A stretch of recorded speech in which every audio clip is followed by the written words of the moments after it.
5 il müddətinə köhnə binaların sökülüb yeniləri və daha əzəmətliləri ilə əvəz olunacağı xəbərini vermişdik və bugün bununla bağlı Nizami rayonda sakinlərlə görüş keçirilib.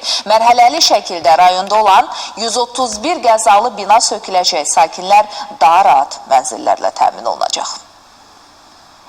Bakıda sakinlərin daha rahat yaşayışını təmin etmək, həmçinin qəzalı binaların sökülərək əvəzində müasir binaların inşası üçün işlərə start verilir. Bu məqsədlə Nizami rayonunda sakinlərlə rayon rəhbərliyinin görüşü keçirildi. Görüşdə qeyd olundu ki, ötən illərin 50-60-cı illərində rayon ərazisində inşa edilən və hazırda qəzalı vəziyyətdə olan 131 yaşayış binası var. Həmin binalar mərhələli şəkildə sökülərək hündür mərtəbəli binalarla əvəz olunacaq. Dövlət qrupunun üstündə heç bir MTK qrup atıb qaça bilməz.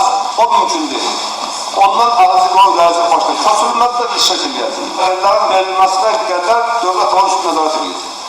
Sığmaqda məqsəd budur. İlkin olaraq Nizami rayonunda 6 binanın sökülməsi nəzərdə tutulur. Mehtap Basov küçəsində, Nəsimi küçəsində, Çobanzadə küçəsində və başqa küçələrdə olan o 2 mərtəbəli binaların sökülməsi nəzərdə tutulmuşdur.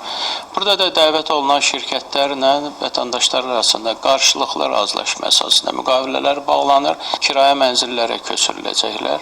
Həmin kirayə mənzillərinin də haqqı həmin şirkət tərəfindən o müddət ərzində, binanın tikildiyi müddət ərzində ödəniləcəkdir. Rayon ərazisində yenidən qurma işlərini həyata keçirəcək şirkətlərdən biri də Vesta Construction şirkətidir. Şirkət müasir binaların inşa edilməsi üçün yeni layihələr hazırlayıb. Əsas məqsəd isə əhalinin müasir, tam təmirli və münasib qiymətə mənzillərlə təmin etməkdir. Ən vacib məqam isə hər kəsin ev sahibi olması prinsipidir. Qeyd edək ki, Vesta Construction şirkəti mənzilləri bazar qiymətindən 30-50% aşağı təklif edəcək. Elşad Bayramoğlu, Cavid Qədirov, Əhməd Məmmədov, ATV Xəbər.